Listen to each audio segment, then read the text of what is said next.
what came up is you've noticed that when you dip like this, like a candle, this side is thinner and this side is thicker.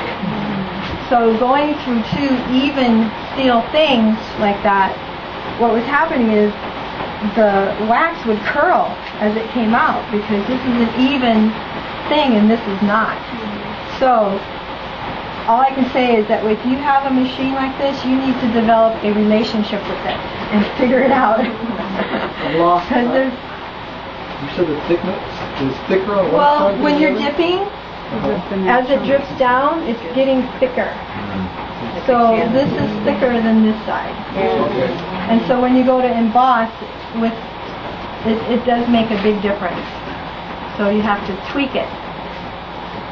So you have to, there's adjustments on here, and I just sat with this for many days and figured out the adjustments and what they did, and I tweaked it to work with this kind of thing. And Richard was saying we haven't mastered it yet because out of just playing around, I decided, okay, well, what if we turn it around and we start dipping it like this, so that it's thinner up here and thicker down here, and it definitely embosses way better. We haven't done that yet. We haven't really gone that way. So what I did was just make this work for how we would do it, and it works pretty good. We're going to just run one of these through here and hopefully. Again, it's catching it so it doesn't curl. See how that just cracked? It probably is a little bit too cold, or not cold enough. But what I'll end up getting from here is a western cut on that one. Should it need to be just a little bit warmer? Yeah, it could be a little bit, yeah, exactly. It's a cool day today. So your thick side goes inside with this? Yeah, on this side, yeah. But it is coming out straight.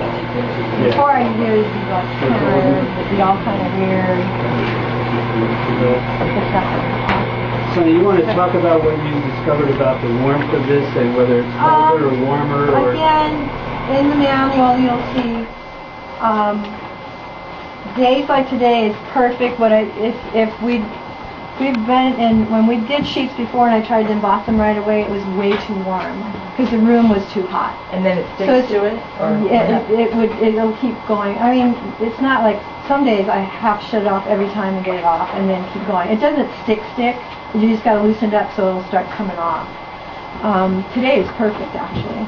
But on another day I would have these in a warm bath water, like 70 degrees, 75 degrees, and then take it from there and run it through. And this is cold, and that's why this is ice in here. I put cold water. I continually put, cold in there to keep the rollers cold. And that's dripping down on the rollers. You see where that's going? Yeah. A little bit of soapiness just to get the silky. And I've tried oil, like spray oil, like organic oil on there, and that seemed to work really well. But it made the wax sheets really sticky. Really what kind of soap are you using? Huh? What kind of soap are you using? This is Bronner's. Dr. Bronner's. Dr. Bronner's. To help good start. Yeah. It's a pure Castile soap. There's many ways you can use coconut oil,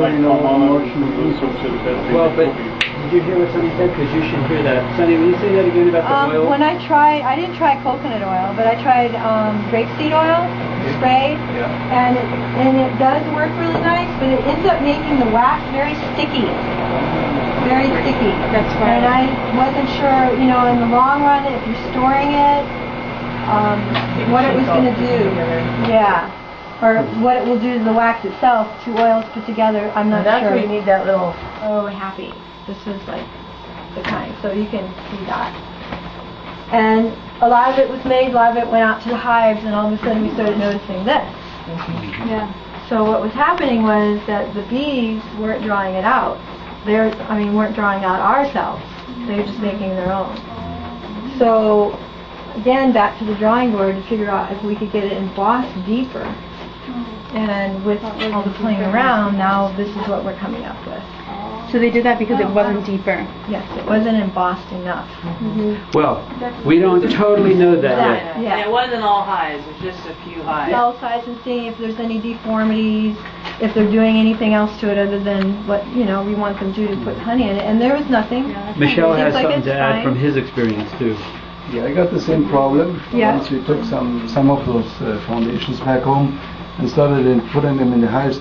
And I think the reason is because that cell size is definitely much smaller than what our bees usually use to get the foundation from daytime. And the cell size is really for 5.2, maybe 5.4 millimeters. And I think this one is about 5 or 5.1. It's very hard for me to measure it. Smaller. So therefore the bees don't like to take it because somehow their measurement system doesn't really work with such a small size. So they want to change it. But they cannot change it because they have already such a huge sheet. I think this might be one of the problems because we saw that similar problem happening. I installed, for example, a dead end foundations right next to it, and they draw it out without one problem.